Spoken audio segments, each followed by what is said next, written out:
다음은 3단계입니다. 전체 계약에 대한 대가를 산정하는 단계, 전체 계약에 대한 대가를 산정하는 단계라고 말씀을 드렸죠. 그래서 특히 변동 대가가 중요하다라고 강조해 드렸습니다. 특히 변동 대가가 중요하다라고 말씀을 드렸죠. 그래서 큰 주제가 이제 4가지가 있는데요. 아까 말씀드린 대로 1장, 2장, 3장, 4장에 해당하겠죠. 그래서 1장 변동 대가를 보시고요. 그 다음에 2장은 또 금융 요소, 유의적인 금융 요소가 있는 경우에 대한 내용입니다. 근데 유의적인 금융 요소라고 하면 이 기업이 의무를 제공해 주는 것, 재화나 용역을 이전하는 그 시점과 돈을 받는 시점이 차이가 클 때 유의적인 금융 요소가 생기겠죠. 그때 어떻게 회계 처리를 하는지를 보는 게 2장입니다. 그리고 비현금 대가가 있는 경우, 그러니까 돈을 받지를 않고 비현금, 어떤 물건으로 받는다든가 용역으로 받는다든가 이런 경우가 되겠죠. 그때는 그 가치 측정을 어떻게 하느냐, 역시 변동 대가에 해당되니까요. 가치 측정을 어떻게 하느냐, 그 다음에 어떤 시점에 측정하느냐, 이런 부분들이 중요하겠죠. 어떤 시점에 측정하느냐. 그 다음 역시 변동 대가 거래다 보니까 제약, 사급 거래 이런 내용들이 들어가 있고요.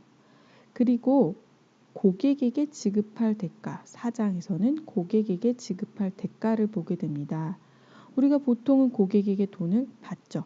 근데 이 경우는 어떤 이유가 있어서 고객에게 돈을 주는 경우예요. 고객에게 돈을 주는 경우. 그때 기준을 구별되는과 공정가치, 그러니까 어떤 재화를 받았을 때 그 재화나 용역이 구별되는지, 공정가치를 나타내는지 이런 기준들을 보고 또 판단을 하게 되는데요. 이 내용까지 정리를 하시면 3장을 볼 수가 있습니다. 제가 변동대가는 자세히 지금 안 봤죠. 이 변동대가를 한번 볼게요. 지금 리뷰 프레임을 제가 일부 발췌를 해놨는데요. 이 프로세스를 한번 생각을 해볼게요. 변동대가가 있는지 식별을 먼저 하셔야 됩니다. 변동대가가 있는지, 이 계약상 변동 금액이 포함되어 있다? 그럼 당연히 변동 대가가 있겠죠. 그런데 계약서에는 표시는 안 돼 있어요. 그런데 어떤 상황이 발생하면 대가가 발생할 수 있겠다. 대가 변동이 발생할 수 있겠다 보이는 경우가 있습니다. 그럴 경우에도 변동 대가가 있는 상황이죠. 그 다음에 추정 방법을 판단을 합니다. 변동 대가의 추정 방법은 2가지만 있어요. 2가지만. 그래서 기대값과 가능성이 가장 높은 금액, 기대값과 가능성이 가장 높은 금액 이 2가지만 있습니다. 변동 대가는 이 2가지만 있다. 측정 방법이. 이 추정 방법을 이 둘 중에 뭘 쓸지를 그 여러 가지 상황들을 고려를 해서 기업이 결정을 해야 돼요. 그러면 어떤 걸 결정했는지를 이 고려할 사항을 보고 문서화 해놔야 되겠죠. 그 내용들이 이제 이 리뷰 프레임이 들어가 있고요. 그래서 이 기대값으로 결정을 했어요. 그 다음에 아까 제가 잠깐 말씀드렸어요. 변동대가 추정치의 제약, 변동대가 추정치의 제약을 봅니다. 이 변동대가 추정치의 제약은 이 지금 추정 방법으로 이 기대값으로 아까 결정을 했어요.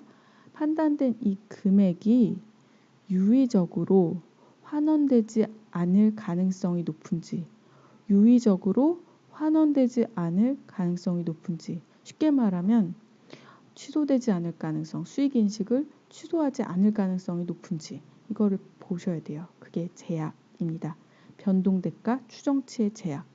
개념이 좀 어렵거든요. 그래서 이것도 잘 보셔야 되고요. 그 다음에 또 나중에 재검토하는 프로세스까지 보셔야 이 변동대가에 대해서 정리를 하게 되는 거죠. 네, 이렇게 정리를 하시면 되고요. 이 거래가격의 산정에는 변동대가, 금융요소, 비연금, 고객에게 지급할 대가를 본다라는 부분 다시 한번 기억해 주시기 바라고요. 그 다음에 이 거래가격은 전체 계약에 대한 거래가격이다. 그래서 수행 의무에 대한 거래 가격으로 배분을 하는 4단계를 또 거치게 된다라는 부분을 말씀드렸었죠.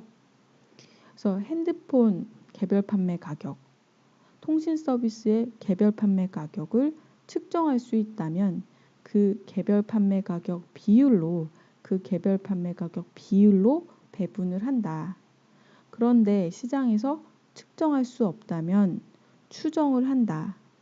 그 추정 방법이 제가 여긴 요약해서 적어놨고요. 이렇게 여기를 보시면 됩니다. 서머리인데요. 시장평가 조정접근법, 예상원가 이익 가산 접근법, 잔여 접근법 이런 3가지 접근법으로 추정을 하게 되는데요. 다른 접근법으로 추정하셔도 됩니다. 합리적이라면. 이건 예시에 불과하니까요. 그래서 시장 조정, 원가 가산, 잔여 이렇게만 기억을 해두셔도 될 것 같아요. 그런데 아까 개별 판매 가격에 비례해서 배분을 한다라고 말씀드렸죠. 그런데 비례해서 배분하지 않는 예외가 있어요. 비례해서 배분하지 않는 예외가 있다. 그게 할인액의 배분, 변동대가의 배분에 대해 예외가 있습니다. 그래서 그 예외 규정을 해놨고요. 그 다음에 보실 부분이 계약 변경과 가격 변동입니다. 계약 변경과 가격 변동이에요. 이 계약 변경은 사실은 1단계에서 보셔야 돼요. 왜냐하면 원래 계약을 변경하고 승인을 다시 하는 경우가 바로 계약 변경이거든요. 승인. 제가 1단계에서 계속 강조해 드렸죠. 약속. 2 이상의 당사자들 간의 약속. 승인이다. 승인이 필요하다. 근데 이 계약 변경은 승인을 다시 하는 경우라는 부분이고요. 가격 변동은 비교해서 보셔야 되는데 원래 계약할 때부터 변동대가 조건으로 계약한 경우예요. 그러니까 다시 승인하지 않았죠. 원래 계약할 때부터 변동대가 조건이었던 거죠. 그래서 나중에 보니까 가격이 원래 변동대가 조건이었으니까 바뀐 거예요. 그때 거래 가격의 배분을 어떻게 하느냐가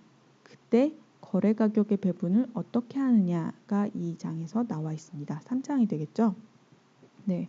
그래서 계속해서 제가 강조해 드리는데 뭘 하고 있는지를 잊지 말고 보셔야 됩니다. 네. 자, 이제 드디어 마지막 단계 5단계 되겠습니다.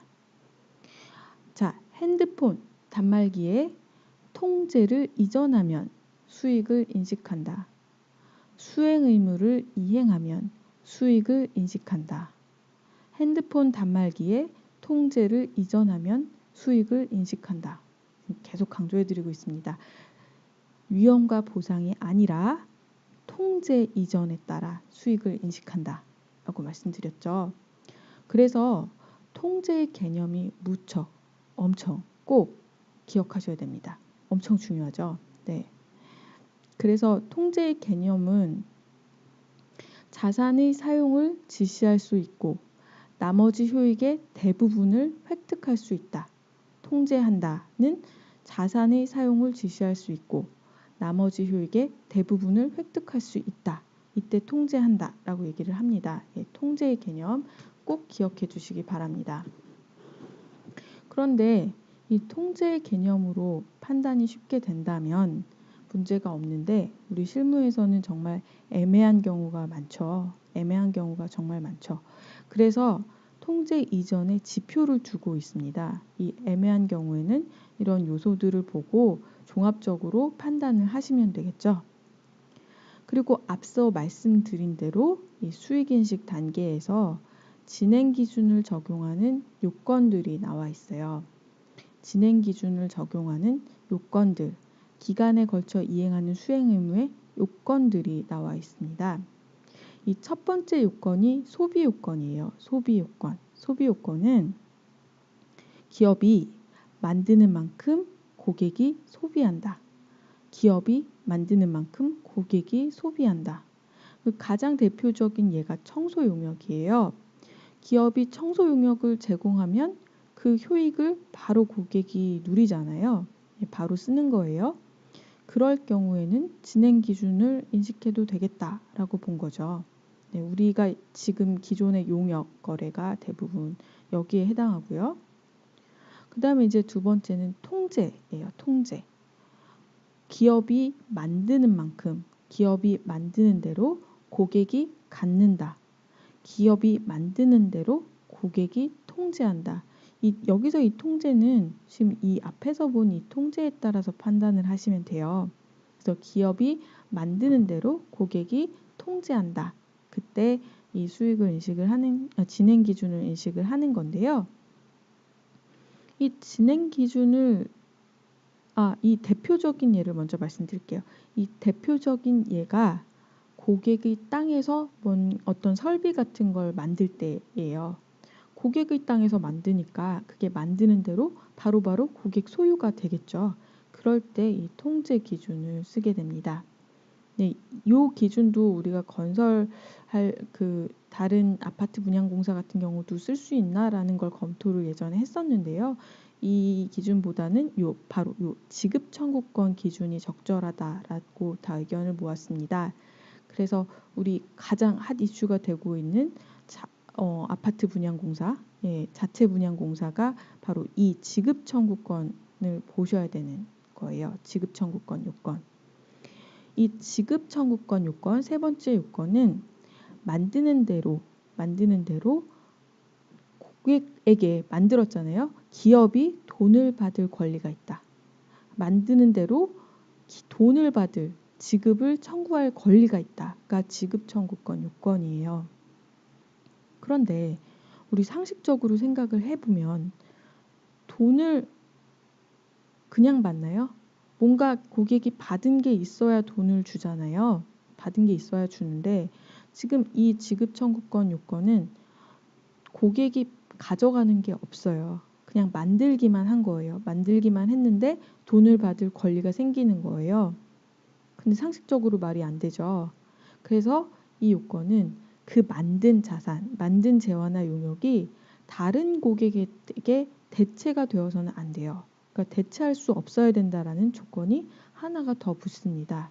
예. 그래서 지금 만든 재화나 용역이 다른 고객에게 대체할 수 없어야 된다. 그래서 두 가지 요건이 모두 충족이 돼야 되겠죠. 그래서 진행 기준은 소비 요건, 만드는 만큼 소비한다. 통제 요건, 만드는 만큼 통제한다. 지급 청구권 요건, 만드는 만큼 돈을 받을 권리가 있다. 지급을 청구할 수 있다. 이 요건을 충족하는 경우에 진행 기준을 적용할 수 있습니다. 모두 충족해야 되는 게 아니죠. 각 케이스별로 다양한 사례가 있겠죠. 그 다음에 진행률을 측정하는 방법이 크게 두 가지로 제시가 되어 있어요. 이 산출법과 투입법이 제시가 되어 있습니다. 네. 이 산출법과 투입법에서 좀 이슈가 되는 게 이 투입법에서 미설치 설비에 대한 진행률 측정 이슈가 있습니다. 미설치 설비에 대한 진행률 측정 이슈. 이 부분은 나중에 이 본문을 통해서 좀 자세히 보시면 될 것 같아요. 네. 큰 그림을 다시 한번 정리해 보도록 하겠습니다. 지금 자세히는 못 보고 써머리를 해드렸는데요. 그래서 이 큰 그림을 함께 보면서 한꺼번에 다시 한번 정리를 해볼게요.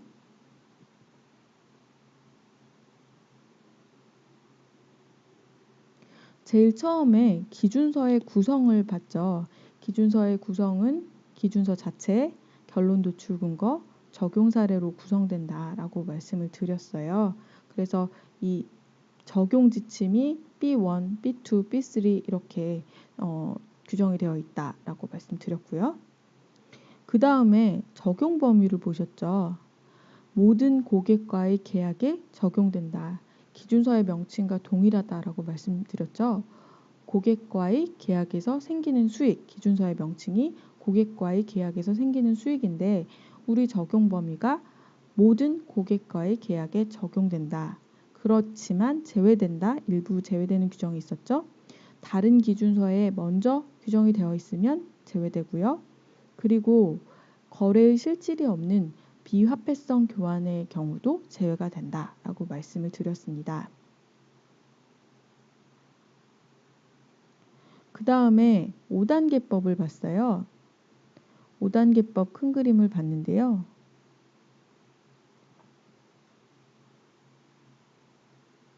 네, 5단계법이 제일 처음에 계약의 식별 단계, 계약의 식별. 그 다음에 이 계약의 식별 단계에서 전체 의무들을 식별한다. 그리고 계약은 둘 이상의 당사자 간의 약속이다. 그래서 승인을 제가 강조해 드렸죠. 이 두 가지를 강조해 드렸고요. 그 다음에 여기서 이 계약의 의무들이 구별된다면 수행 의무로 쪼갠다. 이 계약에서의 의무들이 구별된다면 수행 의무로 쪼갠다라고 말씀을 드렸죠. 그래서 핸드폰 단말기와 통신 서비스, 핸드폰 단말기와 통신 서비스의 예를 들어 드렸고요.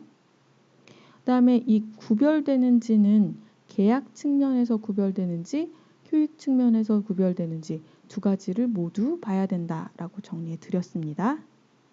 그 다음에 이제 3단계 거래 가격이었죠.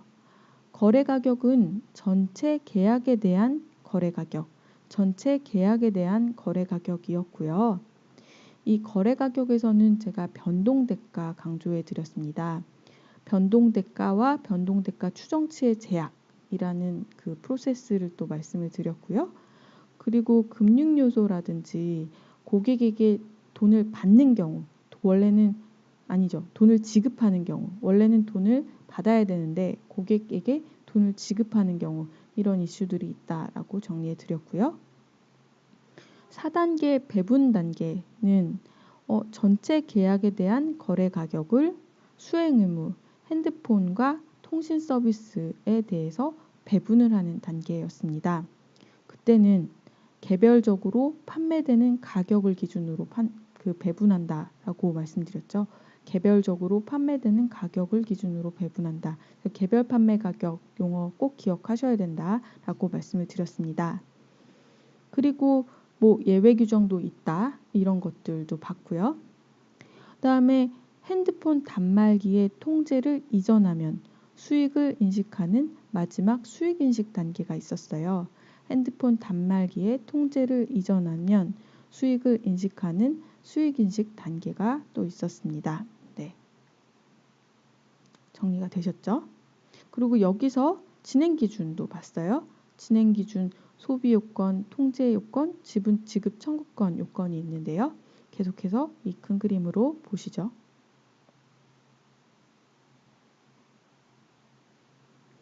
예, 1단계 계약의 식별 단계입니다. 네, 네. 그래서 식별 기준이 1장이고 2장이 검토, 3장이 계약의 범위, 4장이 결합이다라고 말씀을 드렸죠. 그래서 식별 기준이 문단 9에 해당하는데요. 그래서 승인, 계약이니까 승인을 꼭 봐야 되고요. 회수 가능성, 돈을 회수할 가능성이 있는지, 그다음에 권리와 의무가 식별되는지, 상업적 실질이 있는지를 1단계 식별 기준에서 보게 되는데요. 이 식별 기준을 충족이 할 때는 그 다음 프로세스로 넘어가겠죠. 그런데 충족되지 않을 경우는 다시 문단 15를 검토한다라는 말씀을 드렸고요. 그 다음에 이제 계약 범위에서는 계약 기간이 어디까지가 계약으로 식별이 되는지, 그 다음에 전형 수행되지 않은 계약의 경우에는 공시가 제외될 수 있다라고 말씀드렸죠. 그리고 결합, 그 2단계의 수행 의무의 식별에서는 계약을 쪼개는 개념이 나왔다면 이 계약의 결합에서는 여러 개로 체결된 계약을 합쳐서 수익을 인식하는, 여러 개로 체결된 계약을 합쳐서 수익을 인식하는 그 개념이 나온다라고 말씀드렸어요.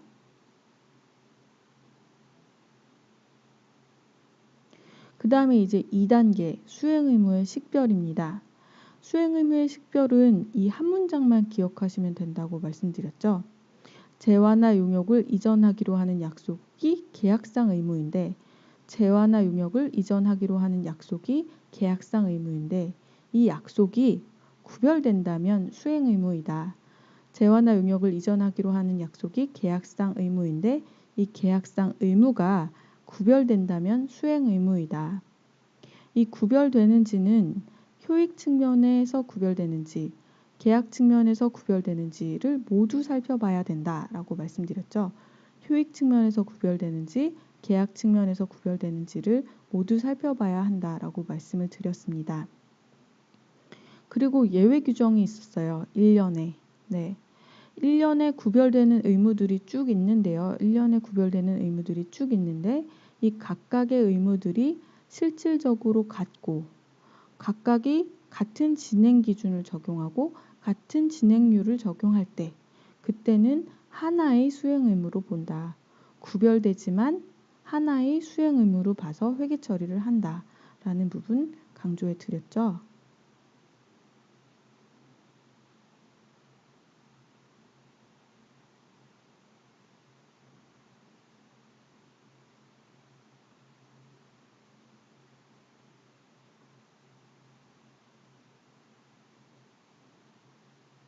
잘 못 맞추겠네요.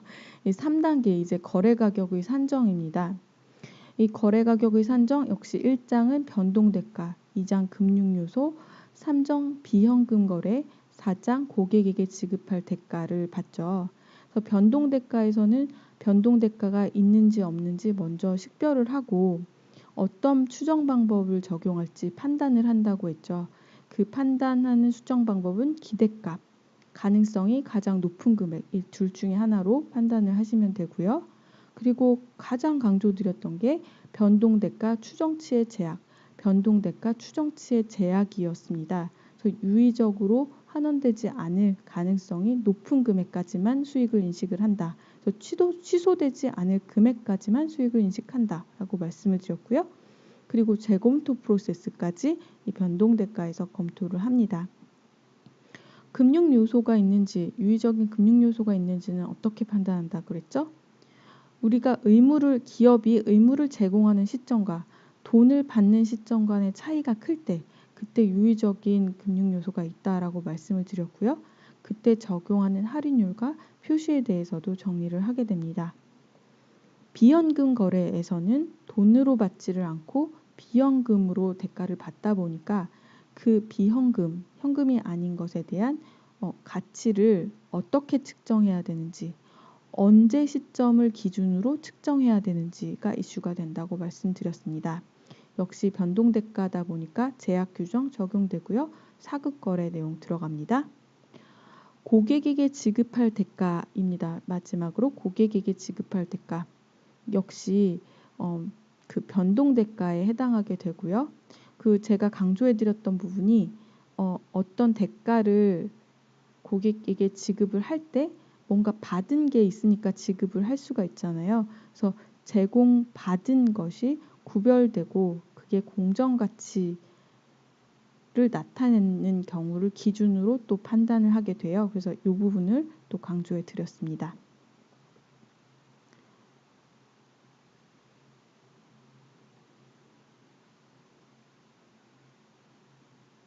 다음에 4단계 거래 가격의 배분이었죠. 거래 가격의 배분은 개별 판매 가격을 기준으로 배분을 하는데요. 예, 그때 개별 판매 가격이 있다면 핸드폰 단말기 가격 있고 그 다음에 통신 서비스 가격이 있다라면 시장에서 측정할 수 있다면 측정한 가격으로 하면 되는데 할 수 없다면 추정을 해야 된다라고 말씀을 드렸죠. 그래서 시장 조정, 시장평가 조정 접근법, 원가 가산 접근법, 잔여 접근법 이런 방법들이 있다라고 말씀을 드렸고요. 그런데 이 개별 판매 가격으로 원래는 비례적으로 배분을 해야 되는데 비례적으로 배분하지 않는 예외가 있다라고 말씀드렸습니다.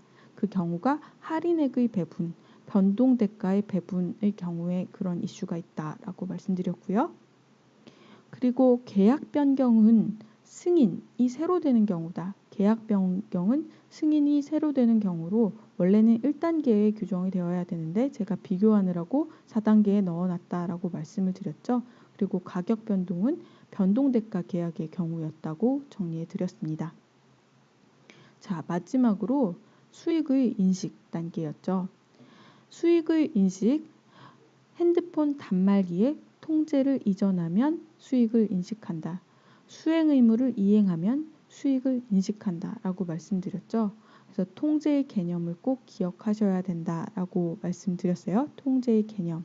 사용을 지시할 수 있고 자산의 사용을 지시할 수 있고 나머지 효익을 대부분을 획득할 수 있을 때 통제한다. 나머지 효익의 대부분을 획득할 수 있을 때 통제한다 라고 얘기할 수 있다라고 말씀드렸고요. 판단이 명확하지 않다라면 통제 이전의 지표를 보고 또 종합적으로 판단할 수 있겠죠. 그 다음에 진행 기준을 봤습니다. 만드는 만큼 소비한다. 만드는 만큼 통제한다. 만드는 만큼 지급 청구권이 있다. 그 만든 재화나 용역이 다른 고객에게 대체 불가능해야 진행 기준을 적용한다라고 말씀드렸고요. 진행 기준, 진행률 측정 방법도 제시되어 있었죠. 그래서 산출법과 투입법이 있는데 미설치 설비에 대한 이슈가 있다까지 정리해 드렸습니다. 네, 여기까지가 한눈에 보는 세수익 기준서의 빅픽처였습니다. 정리가 되셨죠? 지금 이제 내용은 제가 준비한 내용은 다 봤고요. 다음 장에서는 간략하게 본서에서 사례를 어떻게 접근하는지만 보여드리겠습니다. 이 접근하는 방법을 보여드릴 건데요. 제목이 하나의 체계, 다양한 이슈를 해결하는 힘이죠. 하나의 체계, 다양한 이슈를 해결하는 힘. 네, 하나의 체계가 바로 리뷰 프레임입니다. 네.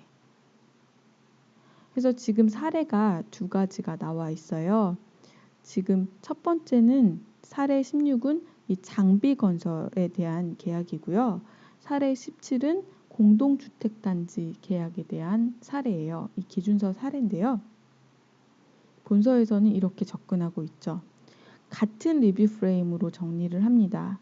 그래서 이 까만 글씨를 보시면 다른 사례이지만 까만 글씨는 똑같아요. 그래서 같은 리뷰 프레임으로 쭉 읽으면서 검토를 하시다가 우리 이 사례에 해당하는 거에 대해서 분석을 한 거죠. 그래서 이 핑크 부분만 지금 각 사례가 다르게 분석이 되어 있습니다. 그래서 이렇게 반복적으로 검토할 수 있게 그렇게 구성을 해놨어요. 이렇게 반복적으로 구성을 해놨기 때문에 여러분 또 실무를 하시면서도 좀 쉽게 접근하실 수 있을 거라고 예상됩니다. 네. 그리고 이제 공부를 이제 다 하시고 나서 이제 조금 더 보실 때는 제가 블로그를 만들어 놨는데요. 이 블로그에 또 추가되는 자료들이 국내외 자료들이 좀 정리되어 있습니다. 그래서 필요하실 때 보시면 될 것 같고요. 그리고 온라인 강의도 준비하고 있습니다. 그래서 지금 강의 아닌데요. 많이 쪼개놨어요. 왜냐하면 그때그때 필요하실 때 찾아서 들으실 수 있도록 이렇게 많이 쪼개놨습니다. 그래서 참고하시면 될 것 같고요. 그렇지만 이 5단계 이 부분만큼은 한꺼번에 일단 좀 정리를 해 두셔야 되겠죠. 네.